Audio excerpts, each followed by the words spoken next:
ঘন সবুজ অরণ্যে ঘেরা ছোট্ট একটা গ্রাম দেবকুঞ্জপুর। গ্রামের মাঝখানেই রয়েছে প্রায় 100 বছরের পুরনো শ্রী জগন্নাথ মন্দির। বহু বছর ধরে এই মন্দিরে প্রতি রথযাত্রায় নতুন কাঠের জগন্নাথ মূর্তি তৈরি করে পূজা করা হয়। আর সবচেয়ে আশ্চর্যের বিষয় হল, সেই মূর্তি তৈরির কাঠ কখনো মানুষ সংগ্রহ করে না। রথযাত্রার কয়েকদিন আগে গ্রামের পাশের দেবধারা নদীতে অলৌকিকভাবে ভেসে আসে একটি বিশাল কাঠের গুঁড়ি। সেই কাঠ দিয়েই তৈরি হয় নতুন জগন্নাথ মূর্তি। গ্রামের সবাই বিশ্বাস করে এটা কোনো সাধারণ ঘটনা নয়, এটাই শ্রী জগন্নাথ দেবের আশীর্বাদ।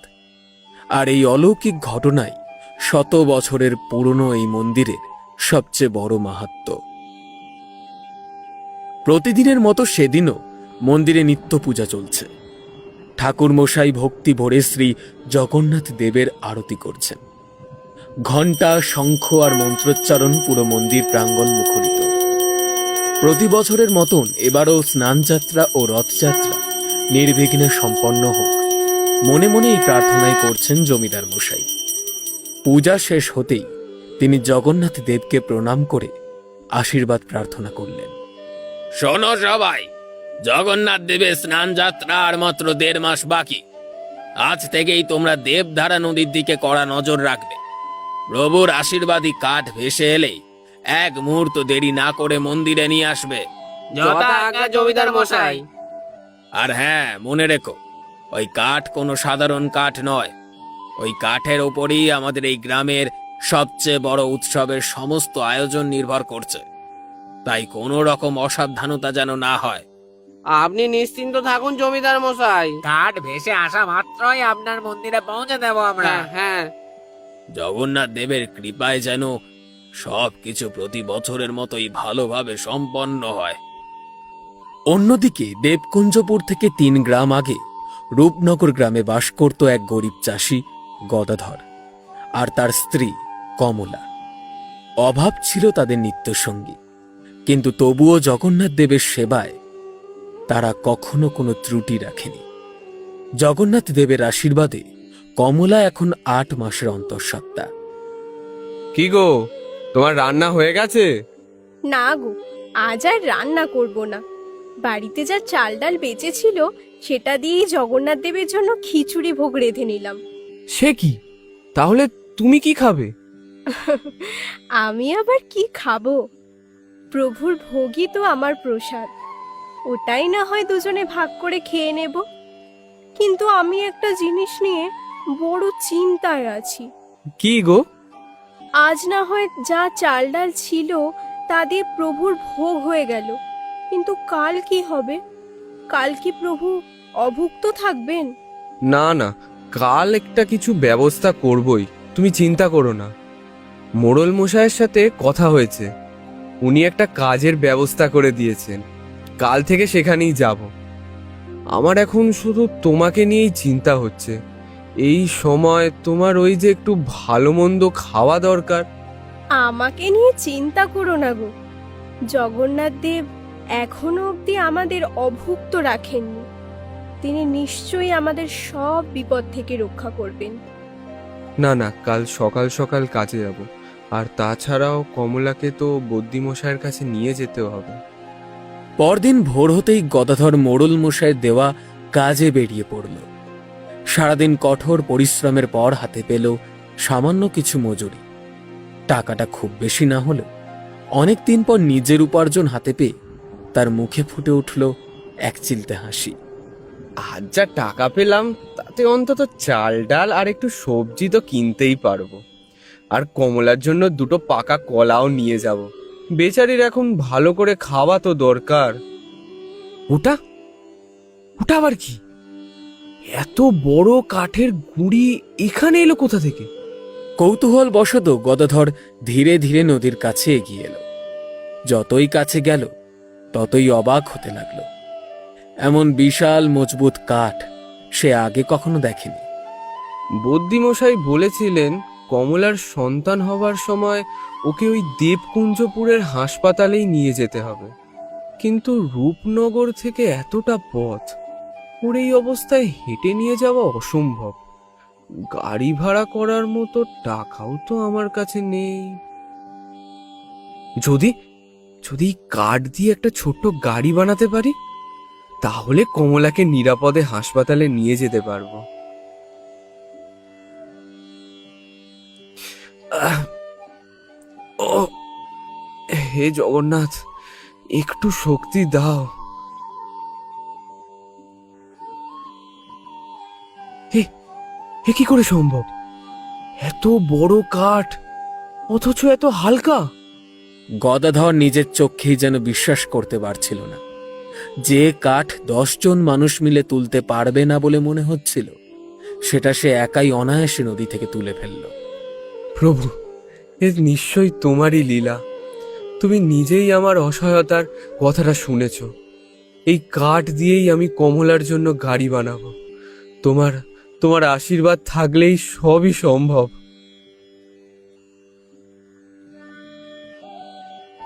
এভাবেই দেখতে দেখতে কেটে গেল প্রায় 1 মাস। স্নান যাত্রা আর মাত্র 15 দিন বাকি। কিন্তু এবার দেবধারা নদীতে এখনো পর্যন্ত সেই অলৌকিক কাঠের গুঁড়ি ভেসে আসেনি। এমন ঘটনা গত 100 বছরে আগে কখনো ঘটেনি। ধীরে ধীরে দেবকুঞ্জপুর জুড়ে এই কথা ছড়িয়ে পড়ল। তার সাথে সাথে গোটা গ্রামে তৈরি হলো এক চাপা উদ্বেগ আর অজানা ভয়। জমিদার মশাই, আমরা দিন রাত নদীর ওপর নজর রেখেছি, কিন্তু এখন পর্যন্ত একটা কাঠের গুঁড়িও ভেসে আসেনি। হ্যাঁ জমিদার মশাই, এমন ঘটনা তো আগে কখনো ঘটেনি। আজ পর্যন্ত জগন্নাথ দেব কখনো তার ভক্তদের নিরাশ করেননি। ওনার আশীর্বাদে প্রতি বছরেই যে এই নদী সেই অলৌকিক কাঠের গুঁড়িকে বয়ে আনে, তাহলে এবছর এমন কেন হচ্ছে? হে নীলাচলের নাথ, নিজেদের অজান্তেই আমরা যদি কোনো অপরাধ করে থাকি বা আমাদের দ্বারা কোনো পাপ হয়ে থাকে, তবে আমাদের ক্ষমা করে দিন প্রভু। দয়া করে আমাদের এরূপ শাস্তি দেবেন না। প্রয়োজনে আমরা প্রায়শ্চিত্ত করতেও রাজি আছি। হে প্রভু, হে প্রভু, কোনো ভুল হয়ে আমাদের থাকলে যদি ক্ষমা কোনো করে ভুল দিন। হয়ে থাকে আমাদের ক্ষমা করে দিন প্রভু। দয়া করে আমাদের আমাদের ভুল আপনার হয়ে এই গেছে কৃপা প্রভু। দৃষ্টি ফিরিয়ে নেবেন না। আমাদের ভুল হয়ে দয়া গেছে, করে। ক্ষমা করে দিন প্রভু। প্রভু, আমাদের ভুল হয়ে গেছে। কাঠ না এলে নতুন বিগ্রহ তৈরি হবে কিভাবে? স্নান যাত্রার আচারী বা সম্পন্ন হবে কি করে?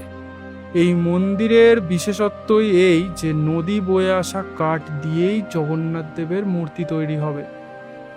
যদি এবার সেই কাঠ না আসে, তাহলে ধরে নিতে হবে প্রভু চান না যে এই দেবকুঞ্জপুরে ওনার পুজো হোক।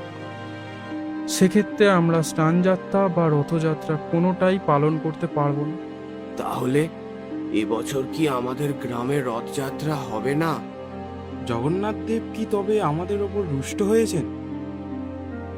ওই দিন নদী থেকে কাঠের গুঁড়িটি নিয়ে আসার পর থেকে দিন রাত এক করে গদাধর সেই কাঠ কেটে একটি গাড়ি বানাতে শুরু করলো। সারাদিন কাজ করে বাড়ি ফিরে রাত জেগেও চলতে থাকলো তার পরিশ্রম। কারণ সে জানতো এই গাড়ি হয়তো একদিন তার স্ত্রী আর অনাগত সন্তানের প্রাণ বাঁচাবে। কি গো, তোমার কষ্ট হয় না? সারা দিন বাইরে খেটে এসে আবার রাত ভোর এই গাড়ি বানাচ্ছ। এবার নিজের শরীরটার দিকেও একটু দেখো। আমার কষ্টের কথা ভেবো না। এই গাড়িটা যদি ঠিক মতো বানাতে পারি না, তাহলে তোমাকে আর আমাদের সন্তানকে নিয়ে আমার কোনো ভয় থাকবে না। কিন্তু এত বড় কাঠটা একা এনে আবার একাই গাড়ি বানাচ্ছ, এসবের কি সত্যিই কোনো দরকার ছিল? হ্যাঁ, দরকার ছিল বলেই না এই গাড়িখানা বানাচ্ছি। বদ্যিমশাই বলেছিলেন সময় এলেই তোমাকে দেবকুঞ্জপুরের হাসপাতালে নিয়ে যেতে হবে। আর সেদিন যদি তোমাকে নিয়ে যাওয়ার কোনো উপায় না পাই না, তাহলে নিজেকে আমি কোনো দিনও ক্ষমা করতে পারবো না। জানো, আমার মনে হয় ওই দিন ওই নদীতে ওই কাঠটা পাওয়াটাও জগন্নাথ দেবেরই ইচ্ছা ছিল। আমিও তাই বিশ্বাস করি। না হলে এমন ভারী কাঠ আমি কখনোই একা তুলতে পারতাম না। আর কয়েকটা দিন পর আমাদের সন্তানও পৃথিবীতে আসবে। ভাবলেই কেমন যেন মনটা আনন্দে ভালো হয়ে যাচ্ছে। হ্যাঁ, তা তুমি ঠিকই বলেছ। কিন্তু আমার একটু চিন্তাও হচ্ছে। কিসের চিন্তা?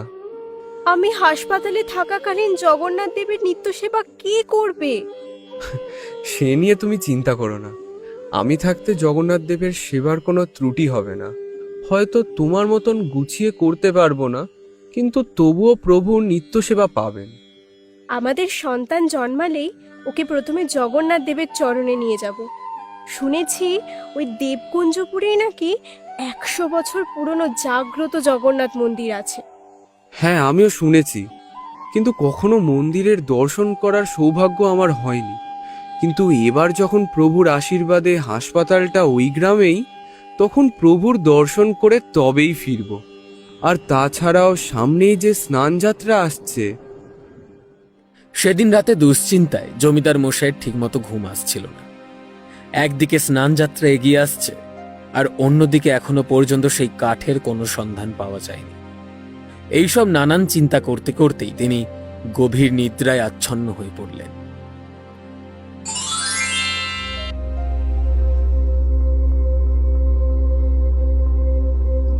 প্রভু, প্রভু আপনি, আমি কি ঠিক দেখছি? আমি সত্যি আপনার দর্শন পেলাম প্রভু। প্রভু, আপনার দর্শন পেয়ে আমি ধন্য। তবে আপনার কাছে এমন একটি প্রশ্ন আছে। জানি, আমি সবটাই জানি। তুমি উদ্বিগ্ন হয়েও না। সেই বিষয়ে এক বার্তা দিতেই আজ আমার এই আগমন। কি বার্তা প্রভু?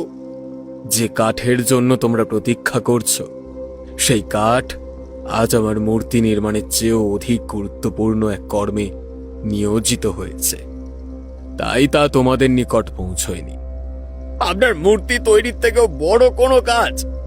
হ্যাঁ বৎস, তবে চিন্তা করো না, সময় হলে সমস্ত রহস্য উদ্ঘাটিত হবে। প্রভু, তাহলে কি এবার এই দেবকুঞ্জপুরে আপনার স্নান যাত্রা হবে না? হবে, নিশ্চয়ই হবে। প্রতিবারের ন্যায় এবারও একইভাবে স্নানযাত্রার আয়োজন করো। আমি নির্ধারিত সময়ে আমার মন্দিরে ঠিকই উপস্থিত হব। তবে মনে রেখো, এবার আমি ভিন্ন রূপে আসব। সেই রূপ চিনে নেওয়ার দায়িত্ব তোমাদের। প্রভু, আপনার আদেশ আমাদের কাছে শিরোধার্য। প্রভু, আপনি যখন নিজে আশ্বাস দিয়েছেন, তাহলে আর কোনো ভয় নেই। নিশ্চয়ই এর পিছনে আপনারই কোনো অলৌকিক লীলা লুকিয়ে আছে।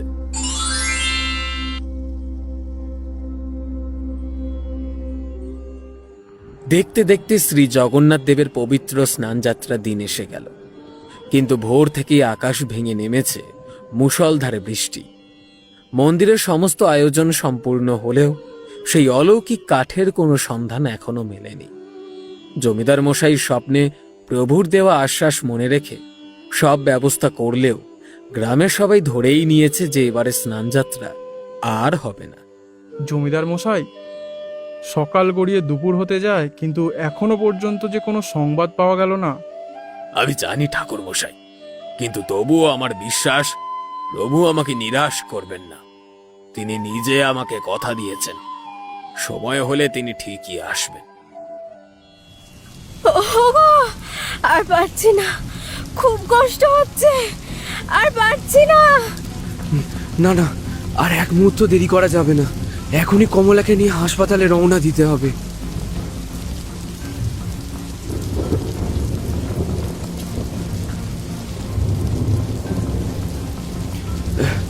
হে প্রভু, তুমি আমাকে পথ দেখিও।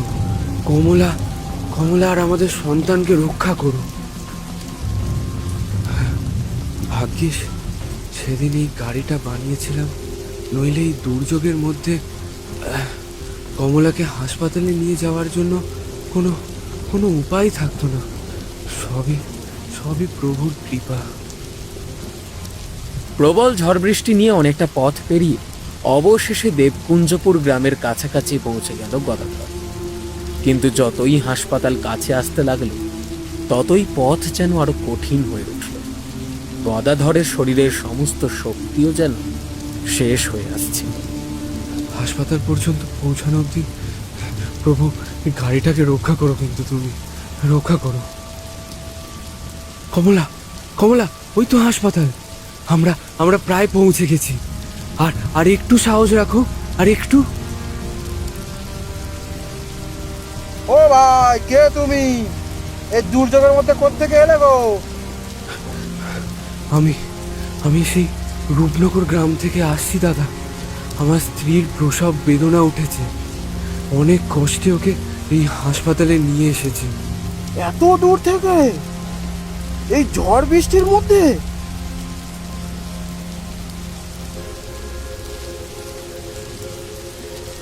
কি হচ্ছেটা কি? এখানে এত গোল কিসের? জমিদার মশাই, এই লোকটি রূপনগর থেকে এসেছে। তার স্ত্রীর প্রসব বেদনা উঠেছে জমিদার মশাই। এই ভয়ঙ্কর ঝড় বৃষ্টির মধ্যে নিজেদের হাতে বানানো কাঠের গাড়িতে করে তাকে হাসপাতালে নিয়ে এসেছে। কিন্তু হাসপাতালে পৌঁছানোর মুখেই না গাড়ির চাকাটা খুলে গেল। চিন্তা করো না, তোমার স্ত্রীর কোনো ক্ষতি হবে না। তোমরা দাঁড়িয়ে আছো কেন? তাড়াতাড়ি ওনাকে হাসপাতালে নিয়ে যাও। যথা আজ্ঞা জমিদার মশাই।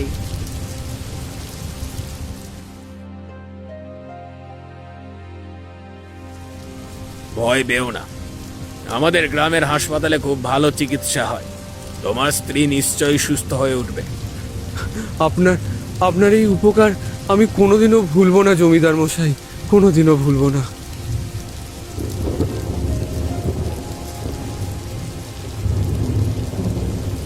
এ এ তো জয় জগন্নাথ, জয় জগন্নাথ, জয় জগন্নাথ। কি হয়েছে ঠাকুর মশাই? আপনি হঠাৎ এমন করছেন কেন?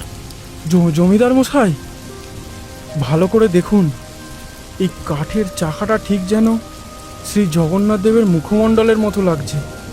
প্রভু, তাহলে আপনি আপনার কথা রাখলেন? এসব এসব কি হচ্ছে?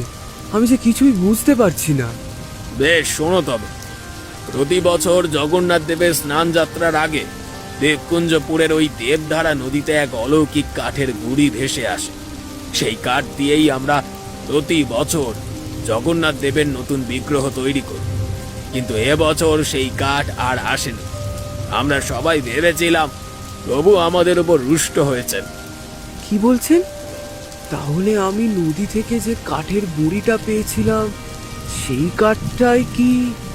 মানে? আজ থেকে মাস দেড়েক আগে আমি দেবধারা নদী থেকে একটা কাঠের গুঁড়ি পেয়েছিলাম। সেই কাঠের গুঁড়ি দিয়েই আমি স্ত্রীকে এই গ্রামে আনার জন্য এই গাড়ি তৈরি করেছিলাম। তার মানে হ্যাঁ, এই কাঠটি মূর্তি বানানোর চেয়েও তোমার অধিক প্রয়োজন ছিল। তাই স্বয়ং জগন্নাথ দেব তোমার হাতে এই কাঠ তুলে দিয়েছেন।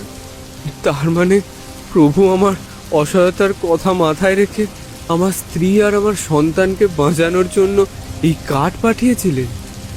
সেই মুহূর্তেই সবাই বুঝতে পারল জগন্নাথ দেব প্রতিবারের মতো এবারেও স্নান যাত্রার দিন দেবকুঞ্জপুরে এসেছে। যে কাঠ দিয়ে প্রতি বছর তাঁর বিগ্রহ নির্মিত হতো, সেই কাঠ এবার ব্যবহৃত হয়েছে আরও মহৎ এক কাজে। এক অসহায় মা ও তার অনাগত সন্তানের জীবন রক্ষার জন্য। আর সেই কারণেই এবার প্রভু তাঁর ভক্তদের মাঝে এসেছেন সম্পূর্ণ ভিন্ন রূপে। আর এই বছর সেই চাকাকে দিয়েই প্রভুর স্নানযাত্রা সম্পন্ন হলো। অন্যদিকে জগন্নাথ দেবের আশীর্বাদে কমলাও এক পুত্র সন্তানের মা হলো।